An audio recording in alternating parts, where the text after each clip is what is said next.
minus 5, minus 4, minus 3, minus 2, X minus 1. Fire. Lights out, everybody.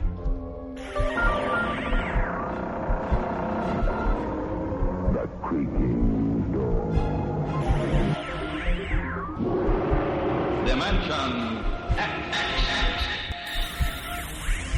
Inner Sanctum Mystery. X minus 1. Dark fantasy.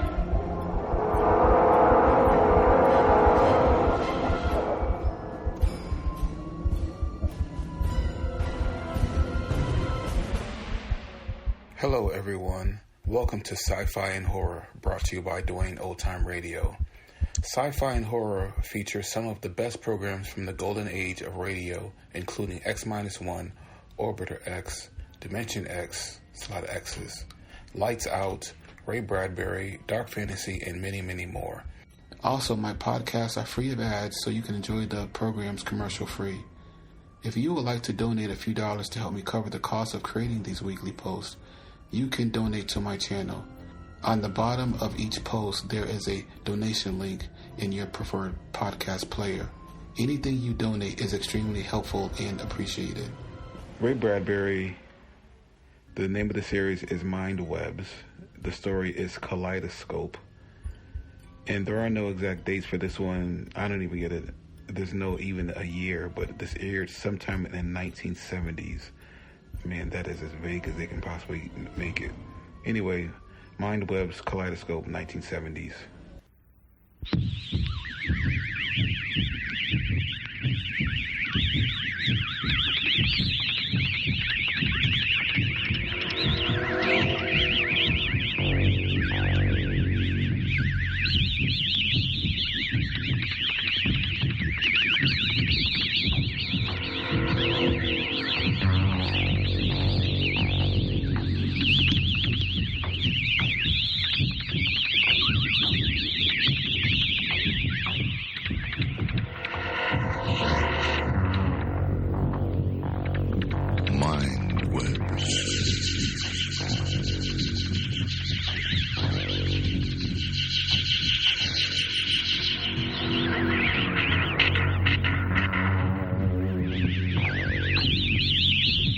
Welcome to a half hour of Mindwebs, short stories from the worlds of speculative fiction.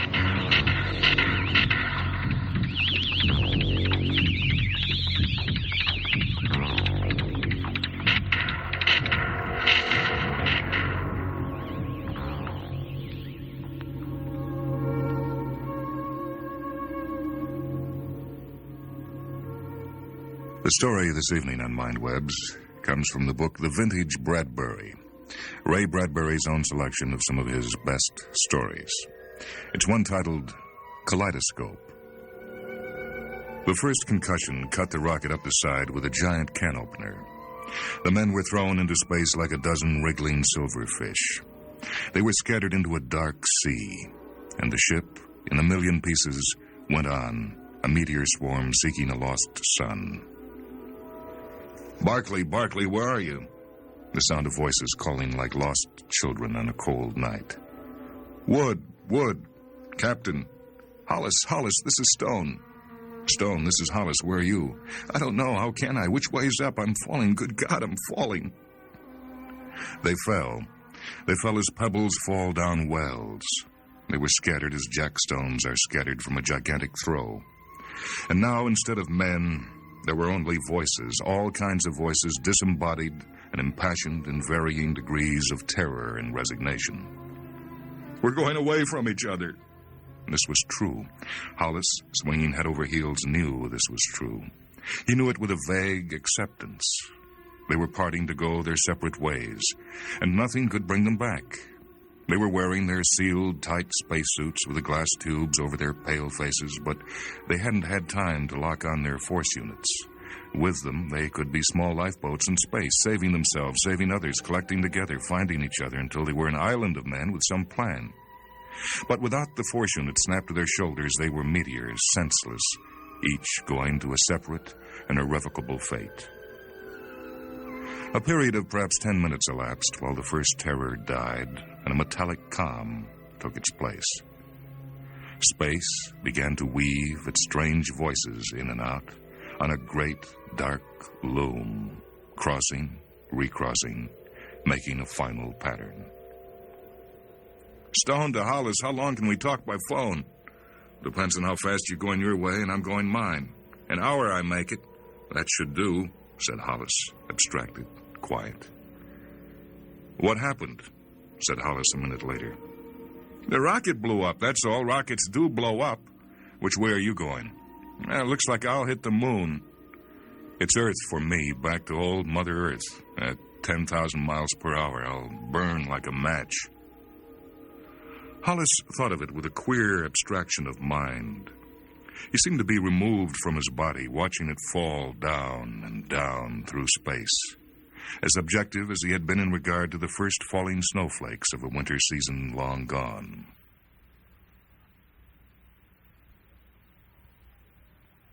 The others were silent, thinking of the destiny that had brought them to this, falling, and nothing they could do to change it. Even the captain was quiet, for there was no command or plan he knew that could put things back together again. Oh, it's a long way down. It's a long way down. A long, long way down. I don't want to die. I don't want to die. It's a long way down. Who's that? I don't know. Stimson, I think. I think it's Stimson. Is that you? It's a long, long way, and I don't like it. Oh, God, I don't like it. Stimson, this is Hollis. Stimson, do you hear me? A pause while they fell separate from one another. Stimson? Yes? Stimson, look, take it easy. We're all in the same fix. I don't want to be here. I want to be somewhere else. There's a chance we'll be found. I must be. I don't believe this. I don't believe any of this is happening. It's a bad dream. Shut up, said Hollis. Come and make me. It was Applegate. He laughed easily with a similar objectivity. Come and shut me up. Hollis, for the first time, felt the impossibility of his position. A great anger filled him, for he wanted more than anything at this moment to be able to do something to Applegate. He had wanted for many years to do something, and now it was too late. Applegate was only a telephonic voice. Falling.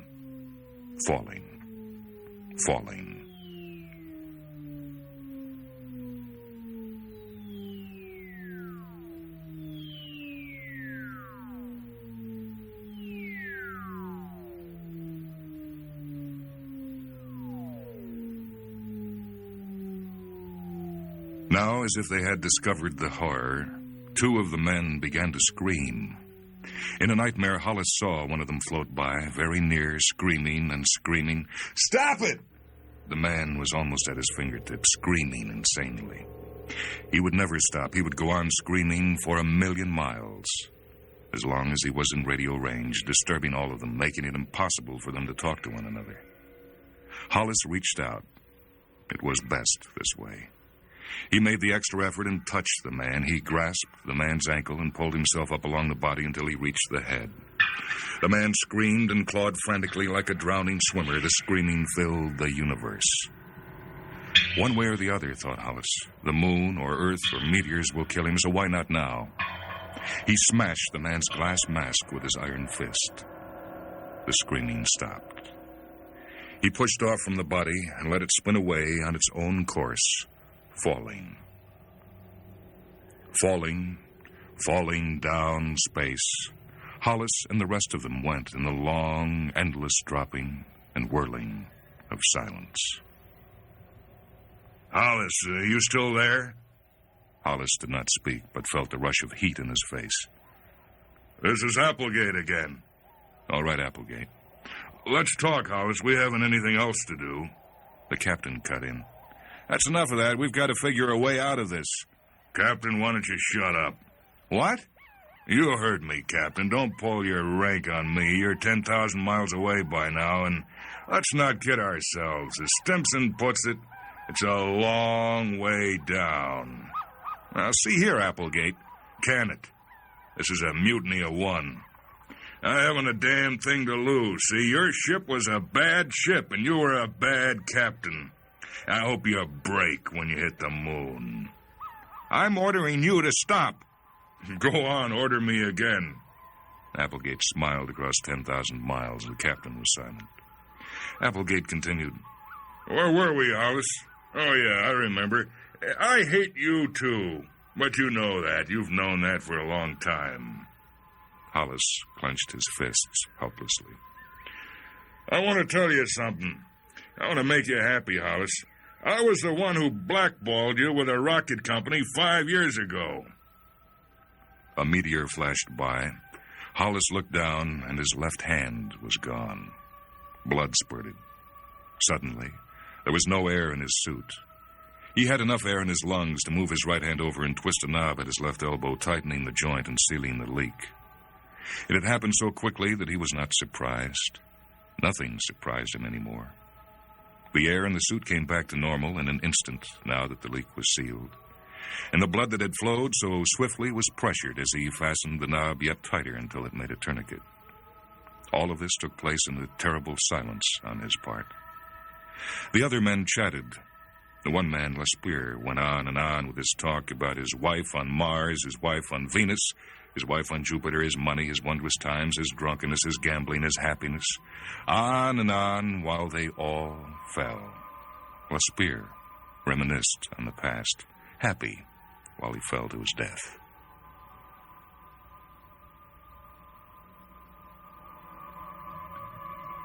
It was so very odd.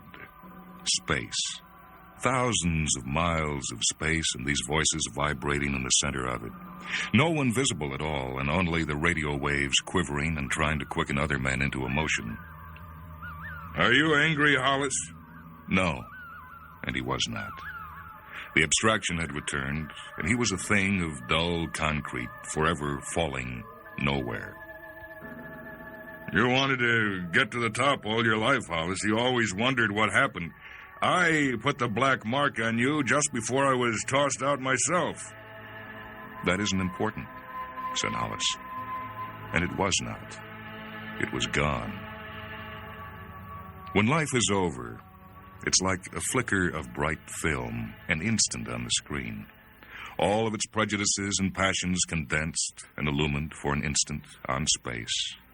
And before you could cry out, that was a happy day, they're a bad one, they're an evil face, they're a good one, the film burned to a cinder. The screen went dark. From this outer edge of his life, looking back, there was only one remorse, and that was only that he wished to go on living. Did all dying people feel this way, as if they had never lived? Did life seem that short, indeed over and done, before you took a breath? Did it seem this abrupt and impossible to everyone, or only to himself, here now, with just a few hours left to him for thought and deliberation? One of the other men, Lespear, was talking. Well, I had me a good time. I had a wife on Mars, Venus, and Jupiter. Each of them had money and treated me swell. I got drunk, and once I gambled away $20,000. But you are here now, thought Hollis. I didn't have any of those things. When I was living, I was jealous of you, Lespear. When I had another day ahead of me, I envied you, your women, and your good times. Women frightened me, and I went into space always wanting them and jealous of you for having them, and money, and as much happiness as you could have in your own wild way. But now, falling here with everything over, I'm not jealous of you anymore. Because it's over for you as it is for me. And right now, it's like it never was. Hollis craned his face forward and shouted into the telephone. It's all over, Lespear. Silence. It's just as if it never was, Lespear. Who's that? Lespear's faltering voice. This is Hollis. He was being mean. He felt the meanness, the senseless meanness of dying. Applegate had hurt him. Now he wanted to hurt another. Applegate and space had both wounded him. You're out here, Lespear. It's all over. It's just as if it had never happened, isn't it? No. When anything's over, Lespear, it's just like it never happened. Where's your life any better than mine now? Now is what counts. Is it any better, is it? Yes, it's better. How? Because, well, I got my thoughts. I remember. Lespear was far away, indignant, holding his memories to his chest with both hands. And he was right. With a feeling of cold water rushing through his head and body, Hollis knew Lespear was right. There were differences between memories and dreams. He had only dreams of things he had wanted to do, while Lespear had memories of things done and accomplished. And this knowledge began to pull Hollis apart with a slow, quivering precision. "What good does it do you?" he cried to Lespear. "What good does it do you now when the thing's over? It's not good anymore. You're no better off than me." "I'm resting easy. I've had my turn. I'm not getting mean at the end like you." Mean. Hollis turned the word on his tongue. He had never been mean as long as he could remember in his life. He had never dared to be mean. He must have saved it all these years for such a time as this. Mean. And he rolled the word into the back of his mind. He felt tears start into his eyes and roll down his face. Someone must have heard his gasping voice. "Take it easy, Hollis." It was, of course, ridiculous. Only a minute before, he had been giving advice to others, to Stimson. He had felt a braveness, which he had thought to be the genuine thing. And now he knew that it had been nothing but shock, and the objectivity possible in shock. Now he was trying to pack a lifetime of suppressed emotion into an interval of minutes. "I know how you feel, Hollis," said Lespear, now 20,000 miles away, his voice fading. "I don't take it personally." But aren't we equal? He wondered. Lespear and I. Here, now. If a thing's over, it's done. And what good is it? You die anyway. But he knew he was rationalizing, for it was like trying to tell the difference between a live man and a corpse. There was a spark in one, and not in the other, an aura, a mysterious element. So it was with Lespear and himself. Lespear had lived a good, full life, and it made him a different man now. And he, Hollis, had been as good as dead for many years. They came to death by separate paths, and in all likelihood, if there were kinds of death, their kinds would be as different as night from day. The quality of death, like that of life, must be of an infinite variety. And if one has already died once, then what was there to look for in dying for good and all, as he was now?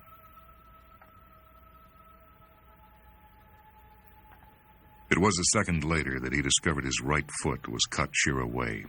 It almost made him laugh. The air was gone from his suit again. He bent quickly. There was blood, and the meteor had taken flesh and suit away to the ankle. Oh, death in space was most humorous. It cut you away piece by piece like a black and invisible butcher. He tightened the valve at the knee, his head whirling into pain, fighting to remain aware, and with the valve tightened, the blood retained, the air kept, he straightened up and went on falling, for that was all there was left to do. "Hollis?" Hollis nodded sleepily, tired of waiting for death. "Hollis, this is Applegate again." "Yes?" "Well, I've had time to think. I listened to you. This isn't good. It makes us bad. This is a bad way to die. It brings all the bile out. Are you listening, Hollis?" "Yes." "Hollis, I lied to you. A minute ago I lied. I didn't blackball you. I don't know why I said that. Guess I wanted to hurt you. You seemed the one to hurt. We've always fought. I guess I'm getting old and repenting fast. I guess listening to you be mean sort of made me ashamed. Whatever the reason, I want you to know I was an idiot, too. There's not an ounce of truth in what I said, Hollis." Hollis felt his heart begin to work again. It seemed as if it hadn't worked for 5 minutes. But now all of his limbs began to take color and warmth. The shock was over, and the successive shocks of anger and terror and loneliness were passing. He felt like a man emerging from a cold shower in the morning, ready for breakfast in the new day, and he said, "Thanks, Applegate." "Well, don't mention it." "Hey," said Stone. What? Hollis called across space, for Stone, of all of them, was a good friend. Hey, I've got myself into a meteor swarm, some little asteroids. Meteors?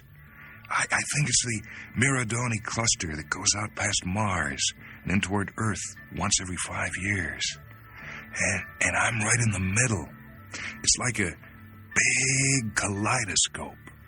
You get all kinds of colors and shapes and sizes. God, it's beautiful, all that metal. Silence. Then Stone said, I'm going with them. They're taking me off with them. I'll be damned. Hollis looked to see, but saw nothing.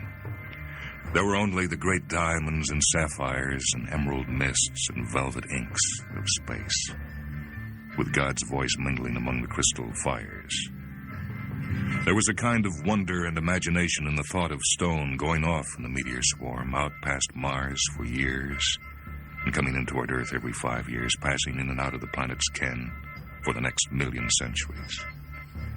Stone and the Miradoni cluster, eternal and unending, shifting and shaping like the kaleidoscope colors when you were a child and held the tube to the sun and gave it a twirl. So long, Hollis. Stone's voice faint now. So long.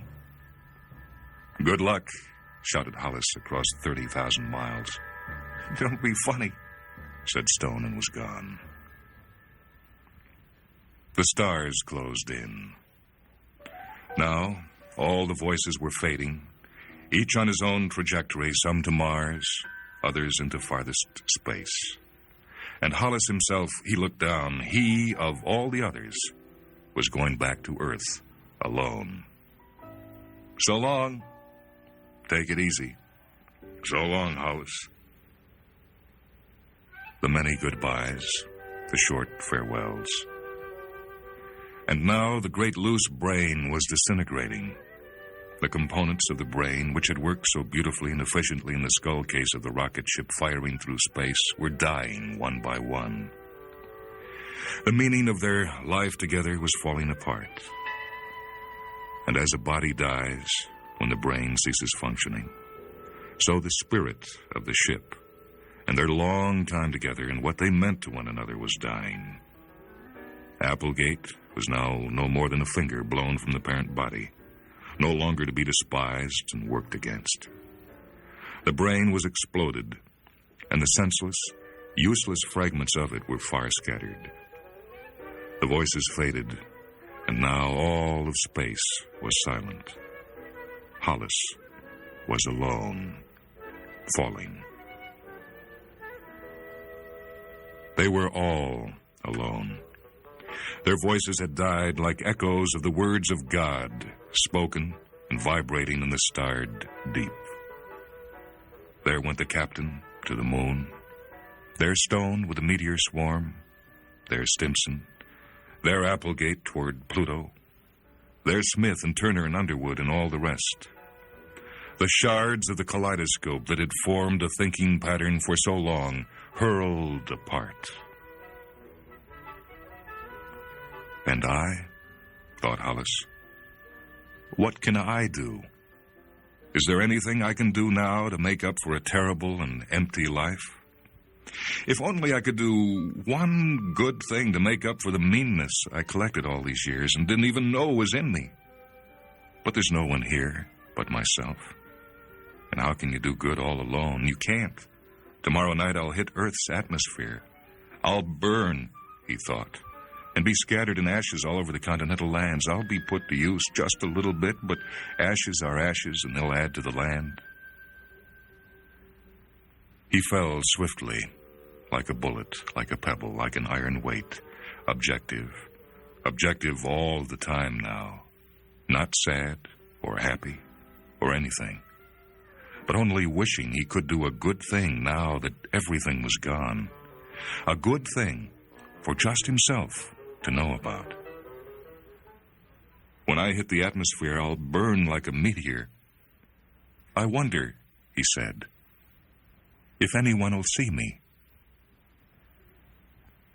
The small boy on the country road looked up and screamed, "Hey, Mom! Look! A falling star!" The blazing white star fell down the sky of dusk in Illinois. "Make a wish," said his mother. "Make a wish."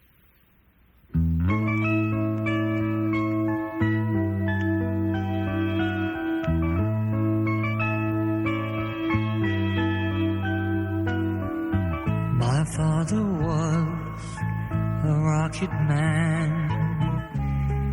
He often went to Jupiter or Mercury, to Venus or to Mars. My mother and I would watch the sky and wonder if a falling star was a ship becoming ashes with a rocket man inside. My mother and I never went out unless the sky was cloudy or the sun was blotted out, or to escape the pain. We only went out when it rained. My father was a rocket man. He loves the world beyond the world, the sky beyond the sky. And on my mother's face, as lonely as the world in space, I could read the silent cry that if my father fell into a star, we must not look upon that star again. The story this time was titled Kaleidoscope, from the book The Vintage Bradbury, Ray Bradbury's own selection of some of his best stories. This is Michael Hansen speaking. Technical production by Steve Gordon. Mindwebs is a production of WHA Radio in Madison, a service of University of Wisconsin Extension. Tears are often jewel-eyed. My mother's went unnoticed by my father, for his jewels were the stars. And in my father's eyes, I knew he had to find in the sanctity of distance something brighter than a star. One day they told us the sun had flared and taken him inside. My mother and I never went out unless the sky was cloudy or the sun was blotted out, or to escape the pain. We only went out when it rained.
Thank you for listening. If you enjoy what I'm doing, I ask you to please subscribe to my channel or channels. Well, hope you enjoyed, and until next time, stay safe, wish you well, peace.